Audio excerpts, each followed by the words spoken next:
Did you know that the legendary hero Theseus from Greek mythology embarked on one of the most epic adventures of all time? In this video, uncover the fascinating tale of Theseus, from his remarkable birth to his courageous journey to Athens and the compelling reason behind his slaying of the Minotaur. Discover the captivating details that make his story a timeless legend and why this saga of bravery and cunning is a must-watch till the very end. Hi, I am Asa Awan, and you are watching Hermes Mythology. Let's begin. This story is strongly linked to Aethra, who was daughter of King Theseus of Troezen, was sought after by both King Aegeus of Athens and Poseidon, the powerful god of the sea. One fateful night, Aethra encountered both suitors. Poseidon, drawn to her beauty, approached or possessed her, and Aegeus, seeking an heir, also lay with her on the same night. Eventually, Aethra gave birth to son, Theseus, fathered by Aegeus, and some say both Aegeus and Poseidon. In the months preceding the birth of Theseus, he gave instructions to Aethra regarding the baby. He buried his sword and his sandals beneath a large boulder, and he told Aethra to ask Theseus to lift the boulder and take his sandals and sword when he reached manhood. Aegeus departed for Athens, leaving Theseus to grow up without a father. Aethra raised him in the town of Troezen, and as time passed, he matured into a robust and strong young man. Eventually, Aethra decided it was time to reveal his true heritage. She guided Theseus to the massive rock hiding Aegeus's possessions and asked him to move it. He didn't lift it conventionally. Instead, he embraced the boulder, using his entire body's strength to hoist it aside effortlessly, akin to tossing aside a mere pebble. Following his mother's request, he gathered Aegeus's old sandals and sword and was instructed to journey to Athens to meet his father. Choosing an unconventional path to Athens, Theseus opted for the perilous overland route infested with various bandits and thieves. Despite the dangers, Theseus felt no fear in the face of these adversaries. Just a short distance into his journey, he encountered the first of these rogues. This individual stood tall and strong, wielding a club crafted from a gleaming metal. Identifying himself as Periphetes, the cudgel man, he menacingly announced his intention to strike Theseus with his formidable club. Rather than responding with fear, Theseus offered unexpected admiration for the club, expressing his impressed fascination before Periphetes could launch an attack. Eager to boast, Periphetes boasted that his club was entirely crafted from brass. Seizing an opportunity to outwit him, Theseus immediately contested the claim, suggesting that the club couldn't be pure brass, but likely constructed from wood covered by a brass exterior. To debunk this accusation, Periphetes handed over the club for Theseus to inspect. As soon as Theseus held the club, he struck Periphetes on the head with it, causing the man to collapse, prompting Theseus to keep the club for future use. Continuing his journey, Theseus encountered another menacing figure, this time a colossal man wielding a fierce battle axe named Siren. Positioned by the roadside near steep cliffs, Siren demanded a toll. Travelers had to wash his feet to pass. Intrigued, Theseus inquired about the consequences of refusal. Siren threatened to use his battle axe to sever Theseus's head and even derided the brass club Theseus had acquired earlier. Sensing an opening, Theseus agreed and began washing Siren's feet. Seated at the cliff's edge, washing the feet of the man who moments earlier threatened his life, Theseus glanced down and spotted a massive turtle lurking in the waters below. Recognizing the giant as the notorious figure who tossed travelers to the turtle as food, Theseus swiftly seized the giant's foot and cast him off the cliff. Continuing his journey, Theseus encountered a man bearing a striking resemblance to Siren. Seeking help with an unusual task, the man, calling himself Cenis the Pine Bender, requested Theseus's assistance in bending down a full-grown pine tree. As Theseus grasped the tree, Cenis expected it to fling Theseus away like a catapult, but underestimated the young man's immense strength. Misinterpreting the situation, Cenis examined the tree, assuming it had broken, thus allowing Theseus to restrain it. While bent over, Cenis, unaware of Theseus's intentions, released the tree, which swiftly knocked him unconscious. To deal with Cenis, Theseus bent down 4 pine trees, tied each of Cenis's limbs to a tree, and upon release, tore the man apart. As nightfall descended along his path, Theseus noticed a sizable illuminated house nestled among the trees. Seeming like a reasonable place to spend the night, he approached and knocked on the front door. Welcomed inside, he met Procrustes, who remarked on Theseus's weary appearance and offered a magical bed, claiming it could adjust to fit anyone precisely 6 feet long. Knowing the deceptive nature of the bed, Theseus was aware of Procrustes' sinister intentions. The bed could conform to anyone's size, but in a gruesome manner.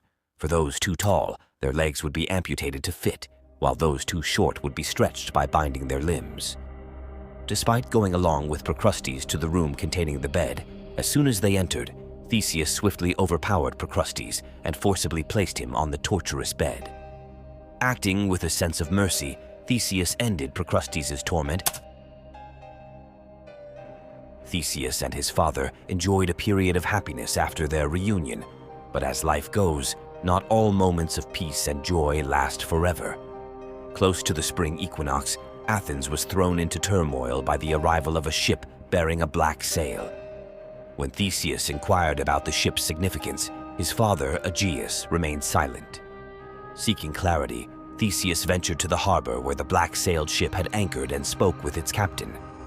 He learned that the king of Crete was furious because his eldest son had died accidentally while in Athens. Despite the unintentional nature of the event, King Minos was deeply offended and suspected foul play.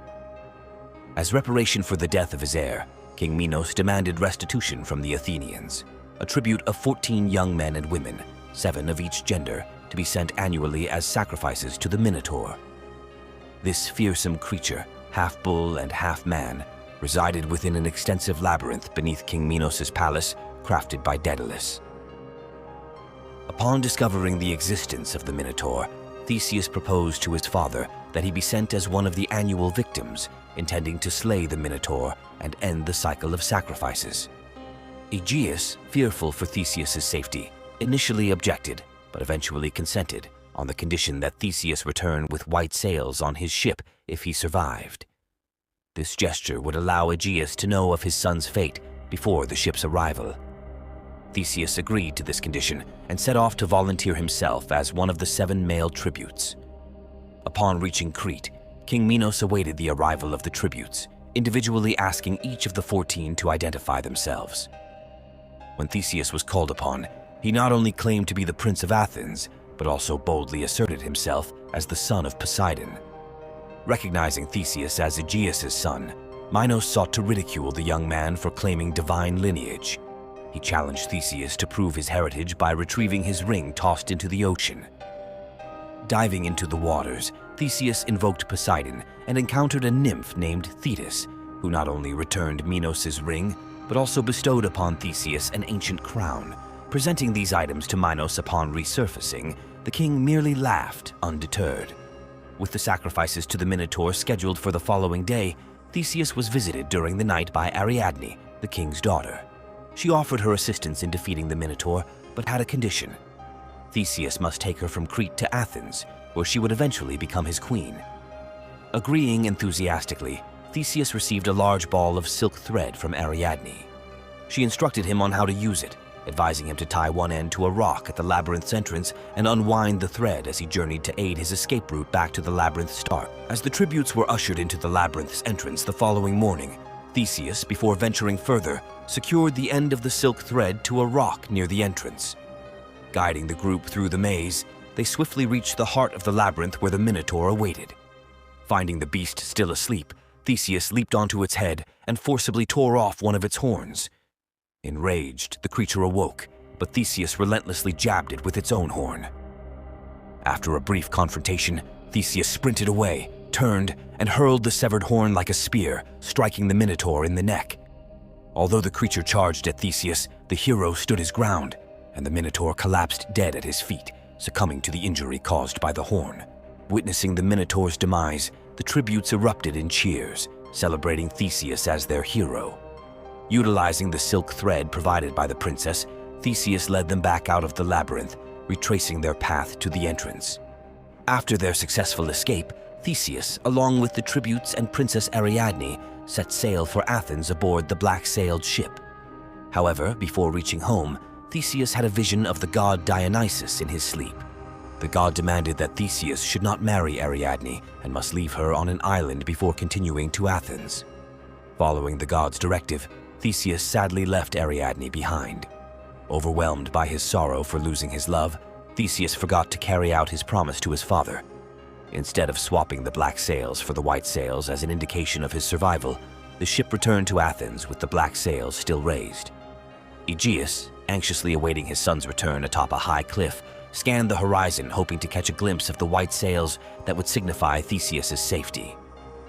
To his despair, he saw the black sails instead, leading him to believe that his son had perished.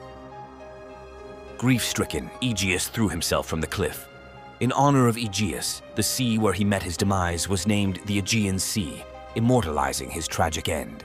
Theseus, unaware of his father's act, arrived to find himself heir to the throne. He assumed kingship over Athens and initiated various reforms. He faced political strife, conflicts, and quests. We've journeyed through the remarkable life of Theseus, from his birth to his ascension as king of Athens. Remember to like, share, and subscribe for more mythological adventures, and may your journeys be as epic as his.